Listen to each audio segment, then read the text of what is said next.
There you are. Welcome to Zen Fits. You're in a beautiful day in Blackstone, Virginia, the center of the world. But then you too are at the center of the world. We'll talk about that later. The Zen Fit for today is we're prisoners of grammar. We're prisoners of grammar. You remember grammar? Maybe, I don't know if they teach it anymore, but English, when I got English in high school, you learned grammar. Subject, verb, object, first person, third person, all kinds of categories of grammar. Had to diagram a sentence. And anyway, but the idea here is that grammar has laws. And we're prisoners of grammar. Means that we're prisoners of the law of language. Every language has its own grammar, the way it structures the sentences. There's the Indo-European languages, which we're a part of, as subject, verb, object, as nouns, doing things, verbs, to other nouns. That's the way we think. That's the way we see the world. Subject, me, you, dog, moon, does things, verb, to other nouns or objects. SVO. So the metaphor I going to use this morning to kind of like get a handle on this is the donkey. The donkey pulling a heavy wagon with a carrot hanging in front of it.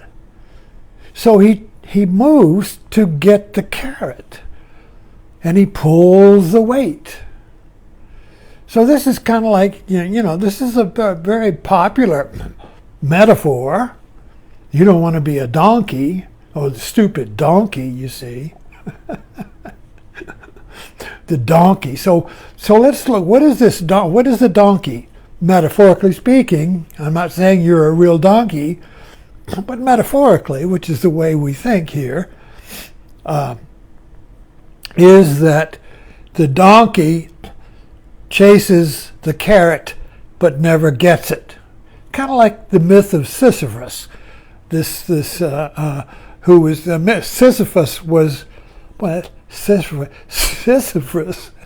was condemned to push a boulder up a mountain only to have it fall down at night. Had to push it up again, fell down at night, push it up again, fell down at night. The donkey chases the carrot. Sisyphus pushes the boulder up, thinking that when it gets to the top, he'll be able to rest, but then he wakes up and pushes it up again. So the donkey mind is a mind that wants to get the carrot, but it never does. Why can't it get the carrot? He's a seeker. The donkey seeks the carrot. When he gets the carrot, he won't have to pull away. He could be at rest. His mind will be at rest. So now the donkey pulls the wagon on two different fields. The most common field is the field of the world. So the donkey in the world is the mind that seeks rest by chasing new things. If I get that car, my mind will be at rest. I'll be happy. Get that house, get that relationship, get that job. All these things in the world. And commercials are there to sell us new carrots. You say, oh, if you have this, your carrot's no good. Ugh. This one will last forever. That one will wear out. So here's a new carrot. So this is the world of physical carrots, or things, objects, you see. And when we realize the donkey mind in there realizes, I've been chasing things all the time and I'm never satisfied. So something's wrong with this. So the donkey wakes up to a new field. Now he's a spiritual seeker. Now he's not working in the world of things, but now the mind becomes full of things. I've got ideas, I've got thoughts, I've got feelings, and I want to chase the good, get away from the bad feeling and get the good feeling, and get away from the bad thought, get rid of those bad thoughts and get the good thoughts. You see, so now I'm pulling, the carrot now is mind. Things of the mind, whereas before, and I think I've graduated. I think I've gotten to a higher level, you see. I'm superior to that stupid donkey trying to get a new car, trying to get satisfied with things. I'll be satisfied with ideas. I'm working in the mind.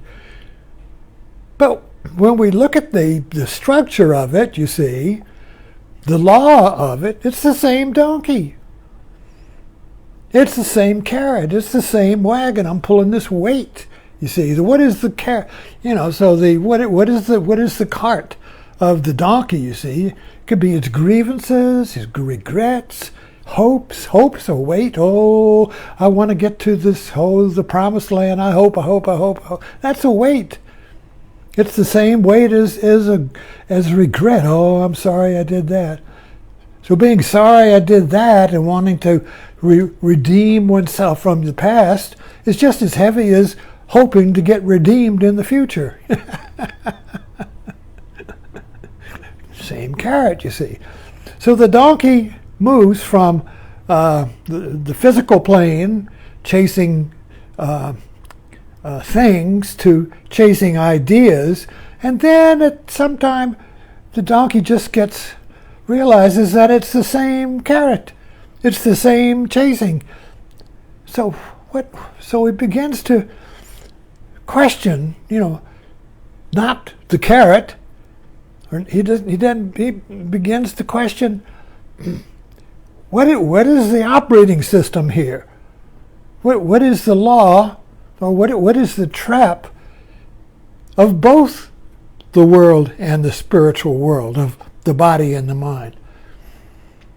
And he realizes that it's the grammar. The grammar, or the logic, subject, thing, me, subject, does things, gets, wants to get, an object, a thing, SV object. That's the grammar. That's the frame that frames the donkey, the cart, and the carrot. Things, the belief that words are real, that the carrot is a real carrot. See, if I say metaphor, see, now this is why metaphorical thinking frees you from the donkey mind.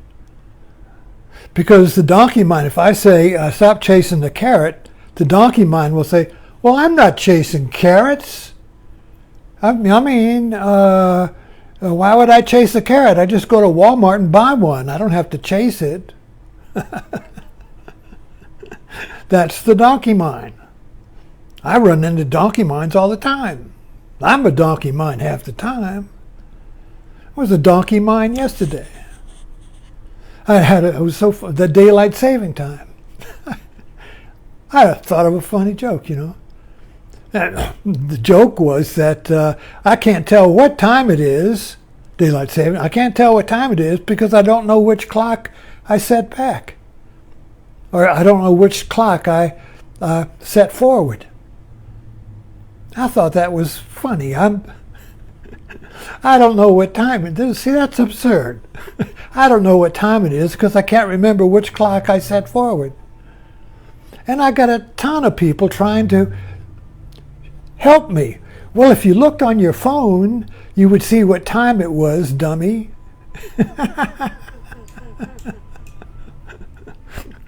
So while I was falling on the floor laughing at my big joke, other people friends were trying to help me and tell me how to tell time. Donkey minds. Anyway, I was a donkey for thinking I was so funny. But okay, so you kind of get the idea here that the donkey mind is a mind that believes words are real things. And once you have a noun, and that's a noun, believes in nouns. Once I believe nouns are real, then I'm living kind of like in a donkey world where I have to carry the weight of all these words around with me. This meanings of words. And if I want to know what the word is, I look it up on Google or in the dictionary. But that Google and that dictionary is very heavy. I got to carry that around with me everywhere. So where's a ton, you see? Words are very heavy. Nouns are like rocks.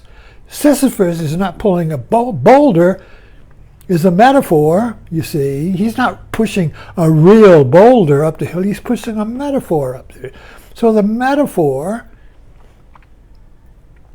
frees you from the donkey mind that believes words are things. So Sisyphus is not a real person pushing a real boulder up a hill over and over and over again. That's a metaphor. It's a metaphor. It points to the real thing. Yeah, there's a picture. I got one. I use it all the time. You got some guy pushing a rock up the hill. Or you got a donkey pulling a heavy cart with a carrot in front of it. It's not a real donkey tracing a real carrot. You see, it's a metaphor. But it uses the noun, it uses the word donkey and carrot or man and boulder. These are nouns. And it uses these nouns as a platform upon which to leap beyond nouns.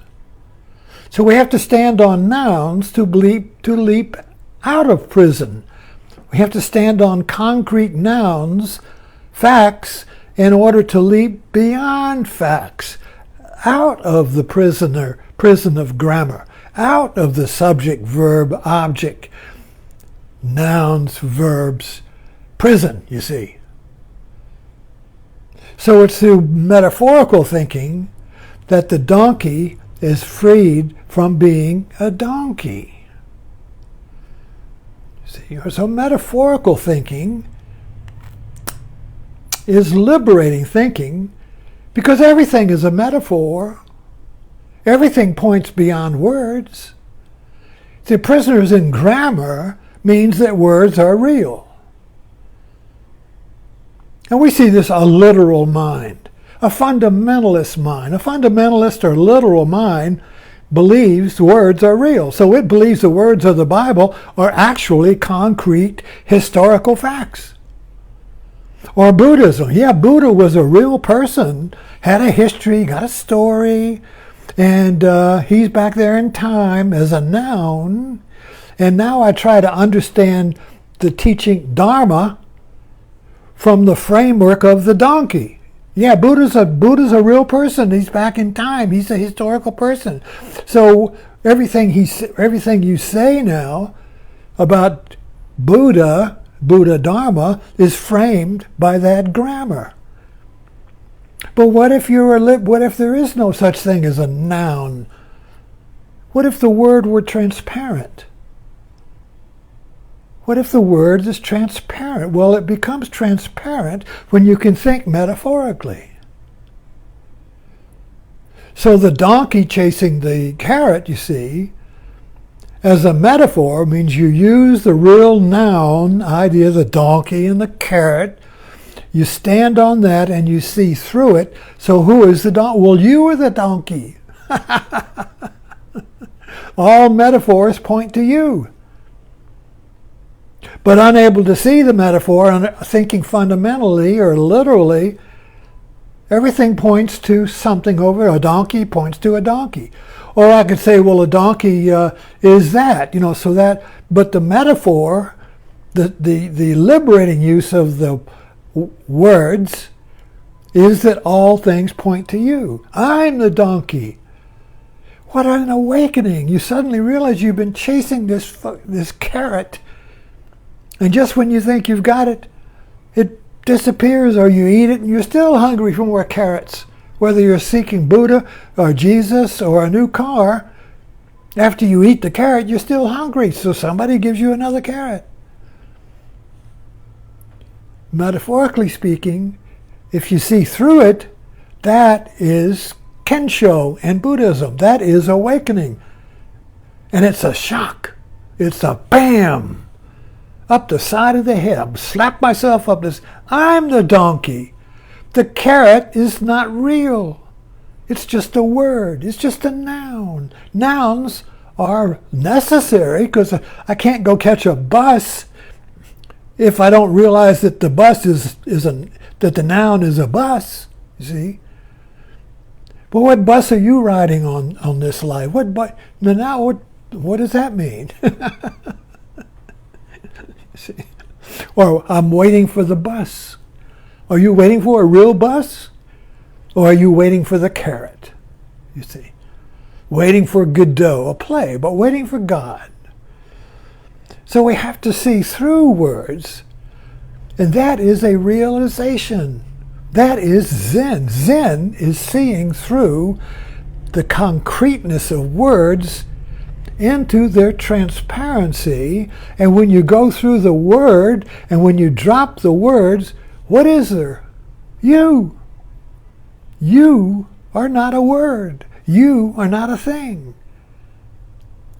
And so a Zen master, when he awakens, will say, from the beginning, not a thing is. What does that mean? You see, we don't know what that means. Oh, you mean you go back in time before the Big Bang and there were no things before the Big... That's not what it's talking about. It means that before you see reality as nouns doing things to nouns, not a noun is. Nouns don't exist. Words are not real. It's all shaped by grammar. We're prisoners of grammar. We're prisoners of the operating system of words so they can function. In other words, I can't catch a bus if I don't know what a bus is. So words are functional, but if we believe they're concrete things, we're a donkey pulling a cart full of words. And that is, in Buddhism, suffering. Suffering. The suffering of the donkey who believes words are real things. Thanks for dropping in.